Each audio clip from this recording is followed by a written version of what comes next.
Buddies, welcome back to our channel food is life. ఈరోజైతే నేను ఈ వీడియోలో మీకు సింపుల్గా టేస్టీగా ఈజీగా అయిపోయే లంచ్ బాక్స్ రెసిపీ అన్నమాట. ఎప్పుడు ఒకటే రకం చేసి పెడితే పిల్లలకు కూడా చాలా బోర్ కొడుతుంది. ఒకసారి ఇలా ట్రై చేయండి, క్విక్గా అయిపోతుంది, ఎటువంటి హడావిడి లేకుండా మార్నింగ్ పూట. సో టేస్టీగా ఉంటుంది కాబట్టి వాళ్ళు చాలా ఇష్టంగా తింటారు. అండ్ అలాగే మనం హెల్తీగా కూడా ఇది ప్రిపేర్ చేసి పెట్టచ్చు. సో ఫస్ట్ అయితే మనం ప్రాసెస్లోకి వెళ్ళిపోతే రైస్ని అయితే ఇలా బాస్మతి రైస్ కాబట్టి నేను ఒక 20 minutes అయితే నానబెట్టుకున్నాను. మీరు మామూలు రైస్ అయితే నానబెట్టుకోక్కర్లేదు ముందుగా. సో ఇలాగా సోక్ చేసుకున్నాను ఒక 20 minutes.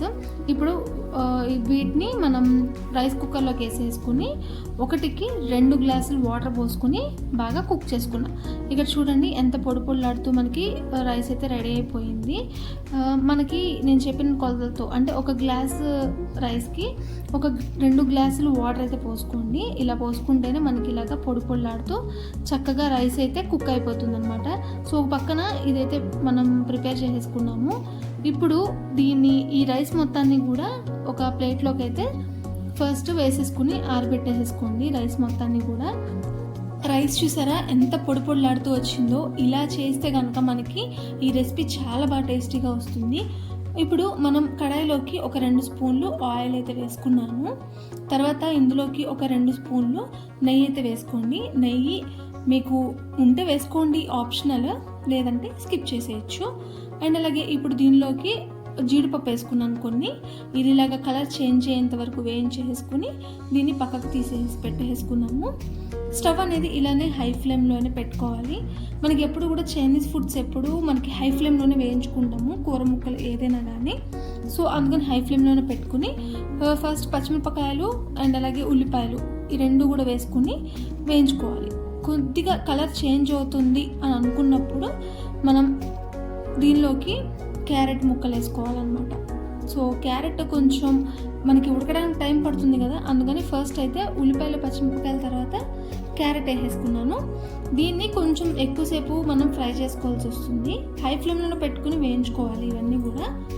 తర్వాత మన క్యారెట్ ఉడికిపోయింది అనుకున్నప్పుడు ఇలా క్యాప్సికాన్ని కూడా కట్ చేసుకుని వేసుకున్నాను.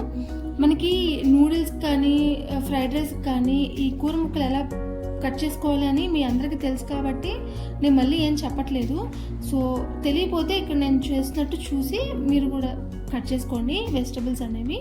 తర్వాత ఇందులోకి మనం ఆరబెట్టుకున్నాం కదా రైస్, బాస్మతి రైస్, దాన్ని ఇందులోకి వేసుకున్నాను. ఇప్పుడు రైస్ కూడా మనకి కూర ముక్కలతో పాటు వేయించుకోవాలి.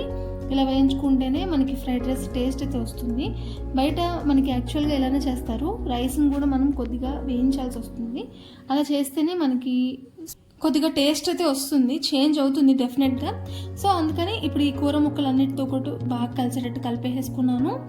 తర్వాత ఇందులోకి టేస్ట్కి సరిపడా సాల్ట్ అండ్ అలాగే కారము అండ్ అలాగే కొద్దిగా మిరియాల పొడి, అలాగా గరం మసాలా. తర్వాత ఇందులోకి మనం వేయించుకున్న జీడిపప్పులు అండ్ అలాగే పైన కొత్తిమీర కొద్దిగా సన్నగా కట్ చేసేసుకుని దాన్ని కూడా పైన వేసేసుకోవాలి.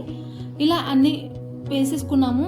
ఆ తర్వాత కొద్దిగా వెనిగర్ ఒక 1/2 స్పూను అండ్ అలాగే సోయా సాస్ ఒక 1/2 స్పూన్ వేసుకున్నాను. మనకి అంత హెల్దీ కాదు కాబట్టి ఏదో కొంచెం టేస్ట్ కోసం అయితే వేసుకున్నాను. ఒక 1/2 స్పూన్ అది 1/2 స్పూన్ ఇది వేసుకున్నాను. ఇలా వేసుకుని మొత్తం అన్నీ కూడా మిక్స్ చేసేసుకోండి. ఒకవేళ మన దగ్గర సోయా సాస్ అండ్ అలాగే వెనిగర్ లేదు అనుకుంటే ఈ 2 స్కిప్ చేసేయచ్చు. ఆ ప్లేస్లో మనకి కొద్దిగా నిమ్మకాయ పిండి వేసుకుంటే మనకి బాగుంటుంది టేస్ట్. అది అన్హెల్దీ అనుకునే వాళ్ళు కూడా ఆ 2 స్కిప్ చేసేసి నిమ్మకాయ అయితే ఒక 1/2 చెక్క పిండుకోండి. సో ఇలా పిండేసుకున్న తర్వాత మొత్తం కూడా బాగా ఫ్రై చేసుకోవాలన్నమాట, బాగా కలిపేసుకోవాలి.